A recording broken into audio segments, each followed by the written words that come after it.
élèves et étudiants manifestent à Abidjan et dans plusieurs villes du pays pour la reprise des cours interrompus depuis près de 2 mois maintenant dans les établissements publics. Et puis au Venezuela, après la panne d'électricité, la nourriture manque dans la région pétrolière de Zulia, c'est dans le nord-ouest du pays. Bonsoir et bienvenue dans le 19h. Aujourd'hui, élèves et étudiants étaient dans les rues pour demander la reprise des cours. Une manifestation entachée de violence à Trècheville, à Cocody et dans plusieurs villes de l'intérieur. Dans 3 jours, cela fera 2 mois que les enseignants du public ont déposé la craie. Ils revendiquent notamment la revalorisation de leur indemnité de logement, la suppression des cours de mercredi, la revalorisation des primes liées aux examens scolaires. La semaine dernière, au préscolaire et au primaire, les cours avaient repris dans quelques établissements publics. Après l'appel à la reprise lancé par l'ISEPSI, l'intersyndicale des enseignants du préscolaire et du primaire de Côte d'Ivoire, après une rencontre avec la tutelle. La COSEFSI, la coalition secteur éducation-formation de Côte d'Ivoire, initiatrice de la grève, avait quitté la table de négociation. Au secondaire, les cours peinent à reprendre. Et qui dit grève à l'école dit cumul des lacunes des apprenants. Un manuel pédagogique élaboré par Save the Children pour justement améliorer l'écriture et les niveaux en mathématiques des apprenants. Une approche pédagogique qui va pallier les lacunes accumulées par ces derniers. Nous Sangaré Pagasorokoni. Les études conduites ces dernières années par le CONFEMEN, Conférence des ministres de l'Éducation nationale, indique que 87% des élèves du primaire ont un faible niveau de compétences en lecture et en mathématiques en Côte d'Ivoire. Et sur 10 pays, la Côte d'Ivoire est classée 8e. Une situation inquiétante, d'où l'élaboration des manuels pédagogiques par l'organisation internationale Save the Children. Dénommé « Boostons la lecture en écriture et boostons les mathématiques », ce manuel pédagogique, un outil pour venir en appui à l'approche pédagogique déjà proposée dans les établissements primaires du pays. Il vise à donner aux élèves une formation de base de qualité à travers des méthodes innovantes en matière d'enseignement. Sur la reconnaissance de la lettre et le son, par exemple, il y a une chanson qu'on a l'habitude de donner aux enfants. On peut leur dire, la lettre d'aujourd'hui, par exemple, c'est le D. C'est la lettre D. L'écriture, c'est D. Mais le son que ça donne, c'est D.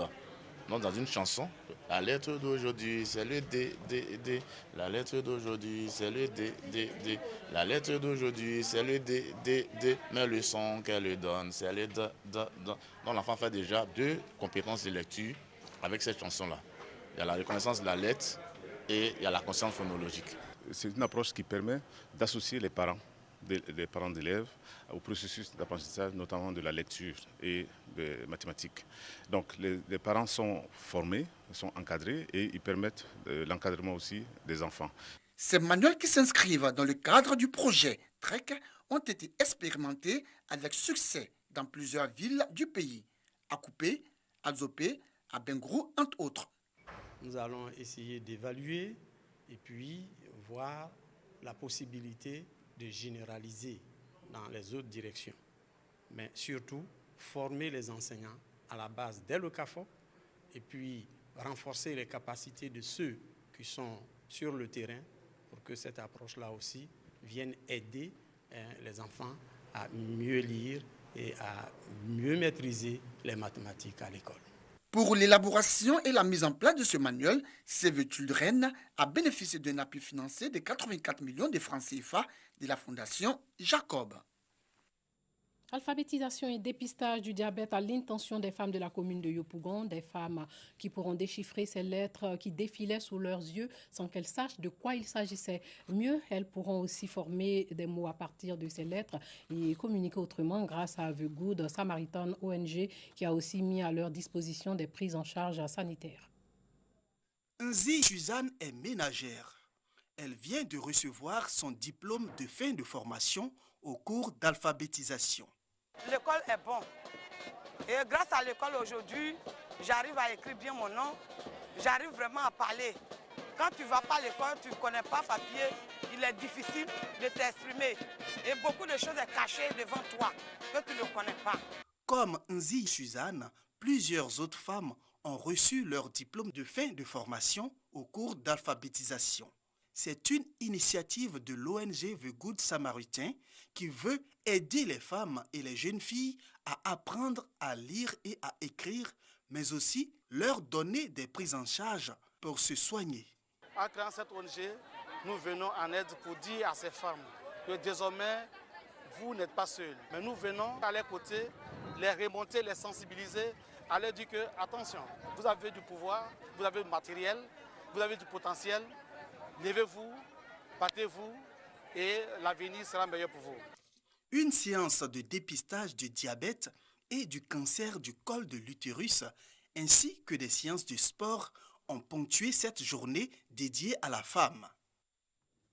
Quitter l'ancien site de Drekro dans la sous-préfecture de Lolobo, c'est dans le centre du pays, pour rejoindre le nouveau site. La décision est mitigée. Si les jeunes sont favorables à cette délocalisation, les anciens, eux, ne l'entendent pas de cette oreille. De nombreux préjugés les empêchent d'y aller. Kwadio Kwame nous explique.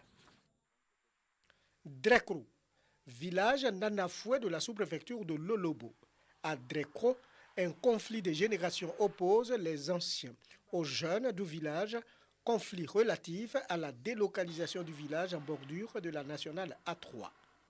Les vieux ont dit on n'a qu'à venir au goudron. Ils sont venus lotir le coin. Maintenant pour venir, ça devient palable. Pour les anciens, pas question de quitter l'ancien site, raison évoquée, les vieux parents qui ont pris cette décision sont tous passés de vie à trépas. Par ailleurs, prévu pour être à quelques encablures de l'autoroute, cette voie passe désormais très loin du nouveau site. Toute chose qui ne favorise pas un déplacement. Comme les jeunes sont les plus ambitieux, il y en a qui font les pains baoulés, ils veulent être à côté du goudron pour qu'on puisse les voir pour acheter leurs trucs. Donc ils ont été les premiers à partir. Mais aujourd'hui, les vieux, on a vu que bon, l'objectif qu'on s'était fixé, on ne peut plus l'atteindre. Voilà. Puisque se déplacer d'un coin où il n'y a pas le goudron, pour aller s'installer dans un autre coin où le goudron a dévié, c'est peine perdue. Et aujourd'hui, ce qu'on a constaté encore, on a reçu des infrastructures ici. Si on laisse ça, ça va rester en brousse. Le village a été fondé par les parents. C'est eux-mêmes qui ont pris la décision de partir là-bas. Mais au fur et à mesure que les années passent, ceux qui ont pris cette décision-là meurent. Sur le nouveau site, des avantages certains. Eau courante, forage. Il est également prévu un marché pour l'écoulement des produits agricoles et artisanaux. Un village qui s'ouvre sur le monde. Depuis que nous sommes venus ici, on vend de l'huile, huile rouge. Bon, on s'en enlevé les aubergines, bananes au marché, on vend, ça marche. Pour l'homme de Dieu qui assure l'encadrement spirituel des habitants du nouveau Drekro, des considérations ancestrales sont à l'origine du refus. La jeunesse a décidé de sortir pour avoir une vie plus aisée. Mais les parents, comme on le dit, sûrement, ça doit être le fait qu'ils soient encore attachés à certaines valeurs traditionnelles qui les empêchent de quitter les lieux. Pour certains, ça peut être faute de moyens. Il y a plus de 20 ans que cette décision de déplacer le village avait été prise pour offrir plus de commodités au village qui savait que l'autoroute passerait en ces lieux. Pour l'heure, les habitants de l'ancien et du nouveau Drekro vivent sans accroc. Si les vieux sont attachés à leurs valeurs ancestrales, ayant donc des souvenirs, les jeunes pensent à leur avenir plus que radieux.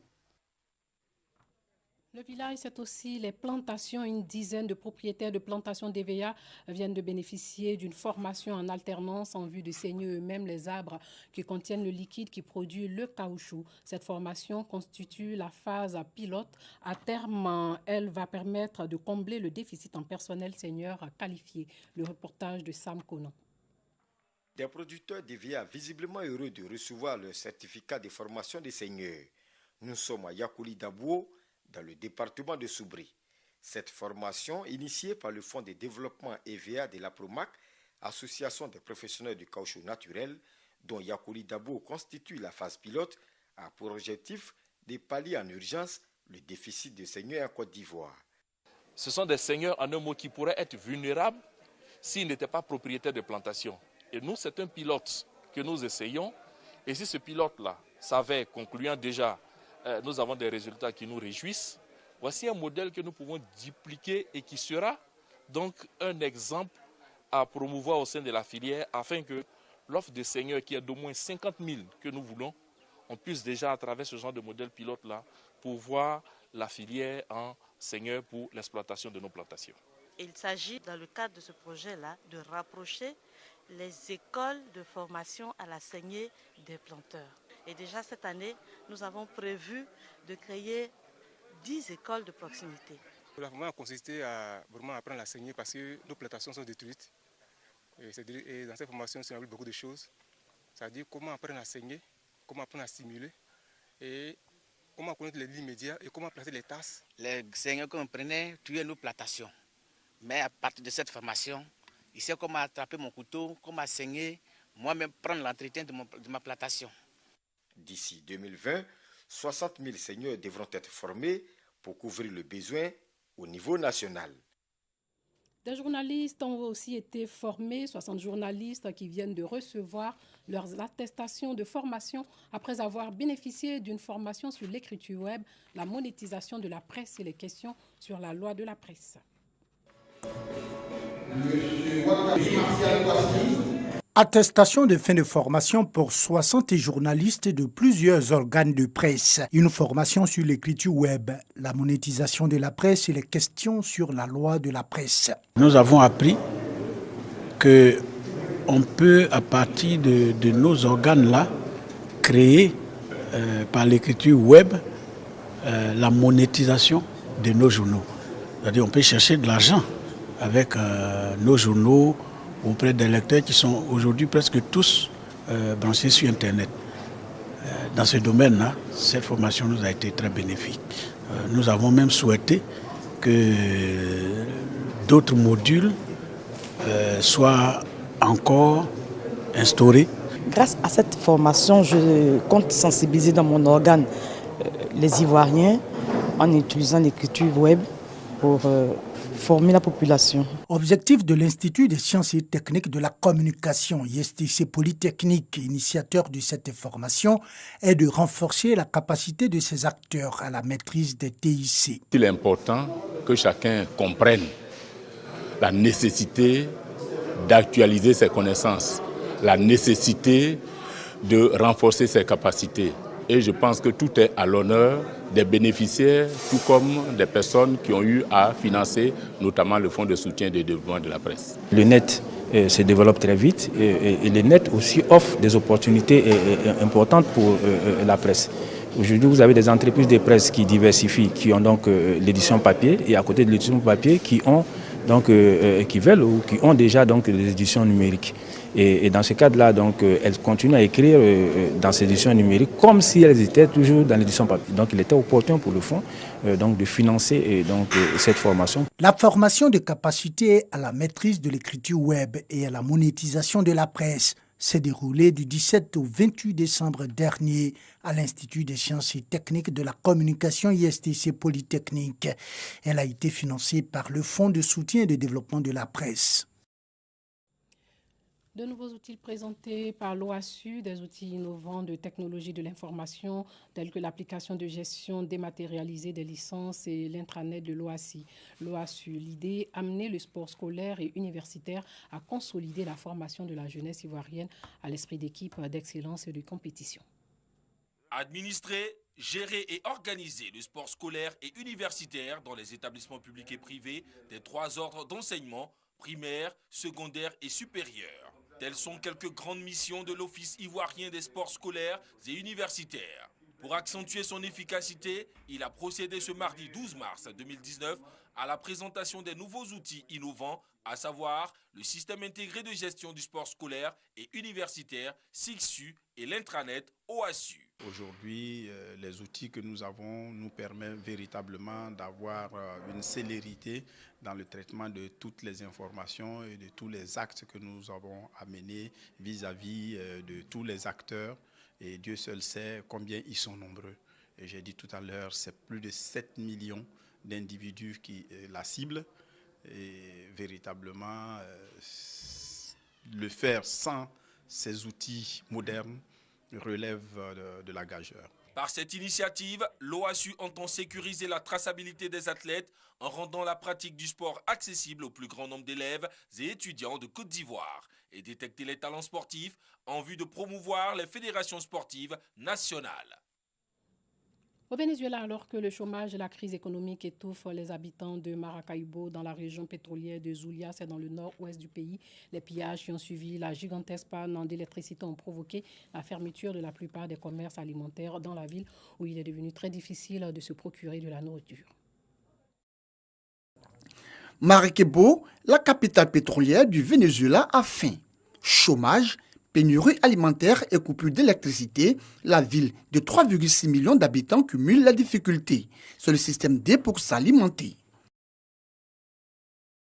En ce moment, il n'y a aucun travail. Donc nous venons pêcher en espérant trouver de la nourriture pour le quotidien. Nous ne savons pas si cela se mange ou non, mais vu la situation, nous prenons les risques. C'est la seule solution, donc on le mange. Certains magasins ont été pillés pendant la coupure d'électricité, accentuant les problèmes pour trouver des vivres. Ma fille a mâché 10 pâtés de maison hier soir pour pouvoir acheter un petit paquet de riz et un petit paquet de farine, parce qu'il n'y avait aucun endroit où acheter.